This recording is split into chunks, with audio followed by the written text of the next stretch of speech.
देखो ना 12 दिन हो गए ने वो हले कोई पता नहीं उसका फुल नहीं लगा अज आके ते बकरियां का फिर डाला भर के लै गए ने बंदे नूं उदन मारे अज फिर बंदे नूं मारे उदन ओहदा मैडिकल ओहदी नक दी हड्डी तोड़ गए ने तुसीं उधर ओहदा हाले परचा उदन असीं आख्या दवो तुसीं आख्या वो दहशतगर्दी है ही नहीं वो साडी वो छीनण दी ला के 82 तो पता नहीं किहड़ी दफा ला के ते सानूं सर जी अज वेखो ना असलान उन्हां कोल है सुना बंदे नसाए ना जसले नाल फैरां करके परचा हो जांदा ਇਹਦਾ ਹੱਲ परचा तो हल्ले ही है ना बंदे तो लभो सानूं चोरी लभ के देवो गादे बस सारी रात पुलिस ਤੁਹਾਡੇ ਨਾਲ ਨਹੀਂ ਰਹੀ ਅੱਜ ਕਿੱਥੇ ਰਾਤੀ ਗਏ ਨੇ ਫਿਰ ਪੁਲਿਸ ਫੇਰ ਦੀ ਉਹ ਬੱਕਰੀਆਂ ਲੈ ਗਏ ਨੇ ਡਾਲਾ ਭਰ ਕੇ 4 ਵਜੇ ਗਏ ਭੈਣ ਤੋਂ 10 ਲੱਖ ਦਾ ਸਮਾਨ ਅੱਜ ਲੈ ਗਏ ਨੇ 30 ਲੱਖ ਦਾ ਉਦੋਂ ਲੈ ਗਏ ਨੇ ਤੇ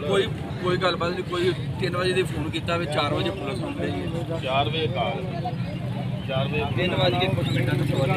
ਸਾਨੂੰ 4 ਵਜੇ ਇੱਧਰ ਤੋਂ ਵਿਖਾ ਦਿੱਤਾ ਪੰਸੀਰ ਤੁਹਾਡਾ ਨਾਲ ਕਾਪਰੇਟ ਕਰੀਏ ਤੁਸੀਂ ਇੰਜ ਕਰੋ ਦੱਸੋ ਨਾ ਕੋਈ ਸਾਲ ਜੀ ਦੀ ਬਾਤ ਦਾ ਸਵਾ 3 ਵਜੇ ਕਾਲ 3:30 ਵਜੇ ਪੂਰਾ 3:30 ਵਜੇ ਕਾਲ ਪੂਰਾ 3:30